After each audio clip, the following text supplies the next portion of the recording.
अंतर्राष्ट्रीय एवं राष्ट्रीय सुर्खियां।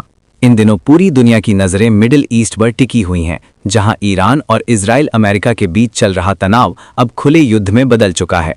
ये संघर्ष न केवल क्षेत्रीय सुरक्षा को चुनौती दे रहा है, बल्कि वैश्विक अर्थव्यवस्था पर भी गहरा असर डाल रहा है।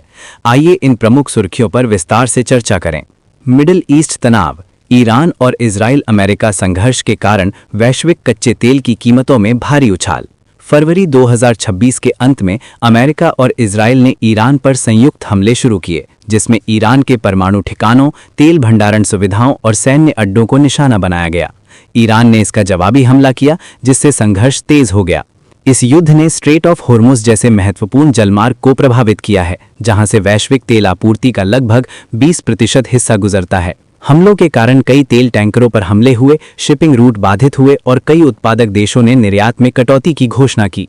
परिणाम स्वरूप वैश्विक कच्चे तेल की कीमतों में अभूतपूर्व उछाल आया है।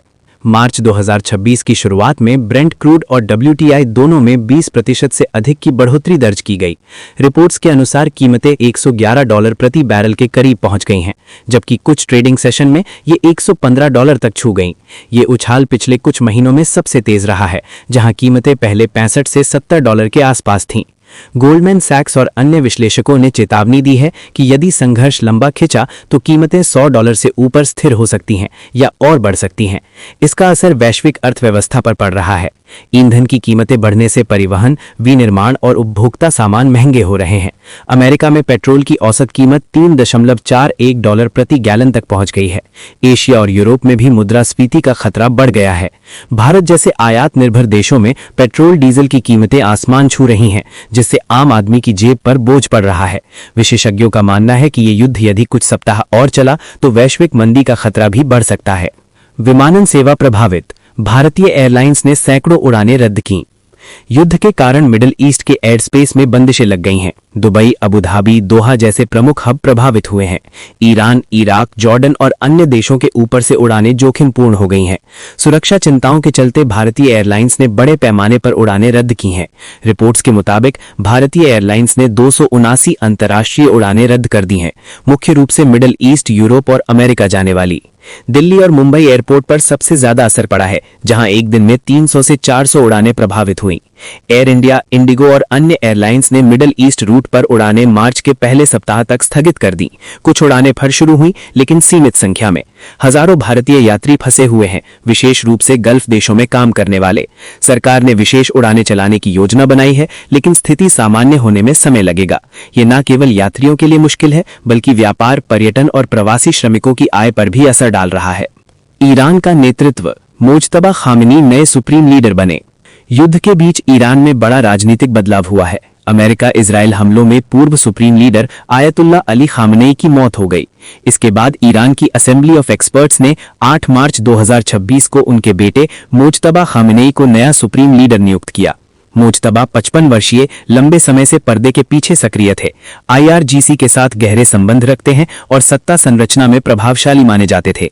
ये नियुक्ति विवादास्पद है। कई विश्लेषकों का कहना है कि ये वंशानुगत शासन की ओर इशारा करता है, जो इस्लामी गणराज्य के सिद्धांतों से मेल नहीं खाता। अमेरिकी राष्ट्रपति डोनाल्ड ट्रंप ने इसे अस्वीकार बताया और कहा कि नए नेता ज्यादा समय नहीं टिकेंगे। ईरान में IRGC का दबदबा बढ़ा है और मुज्तबा के नेतृत्व में युद्ध जारी रहने की संभावना है। ईरानी सेना और राजनीतिक नेताओं ने उनके प्रति निष्ठा जताई है, लेकिन आंतरिक असंतोष भी बढ़ सकता है। ये बदलाव युद्ध को और जटिल बना सकता है। बिहार राजनीति। नीतीश कुमार की समृद्धि यात्रा शुरू, नए मुख्यमंत्री की चर्चाएं तेज। राष्ट्रीय स्तर पर मिडिल ईस्ट संकट छाया हुआ है, लेकिन बिहार में राजनीतिक गतिविधियां भी जोरों पर हैं।